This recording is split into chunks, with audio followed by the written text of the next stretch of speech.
საჰესის პირველი უბნის ეგრეთ წოდებული პლატინის დასახლების მცხოვრებლები გასახლების ყოველდღიურ მოლოდინსა და მძიმე სოციალურ პირობებში უკვე 20 წელია ცხოვრობენ. ყოფილი სამხედრო პირების ოჯახები დღემდე ძველი სამხედრო ბაზის კოტეჯების დაკანონებას მოითხოვენ.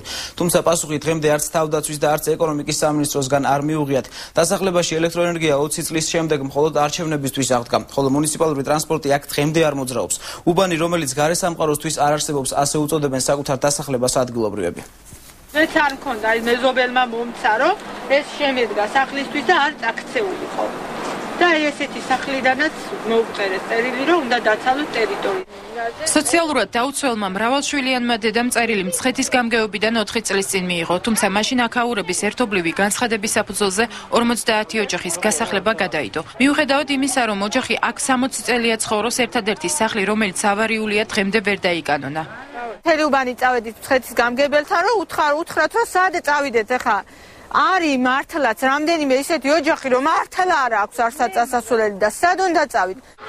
საჰესის პირველ უბანში მოსახლეობამ წერილები მას შემდეგ მიიღო, რაც ნაკვეთების დაკანონების მოთხოვნით მცხეთისა და თბილისის მუნიციპალიტეტებს რამოდენიმეჯერ მიმართა.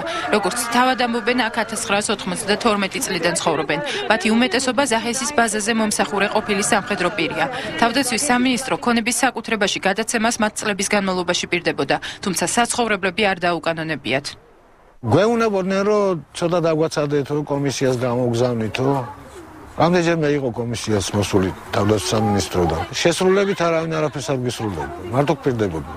გვაიძულებდნენ მცხეთის გამგეობიდან დაგვეტოვებია ეს ტერიტორია, ყველანი შევიკრიბეთ, მიუმართეთ, მაგრამ არა, თქვენ საერთოდ არ არსებობთ. ამას გვეუბნებოდნენ. იცით რაც გვეუბნებოდნენ? არ არსებობთ საერთოდ.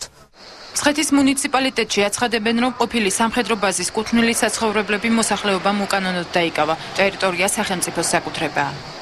არის ყოფილი სამხედრო ნაწილი, სადაც შეჭრილები არიან ყველანი. მე ყველანაირად ვეხმარები და ყველანაირად ვერჩიული ვარ, მაგრამ ეხლა დაკანონებას რაც შეეხება, ეხლა მე ჩემ კომპეტენციას ცდილდება.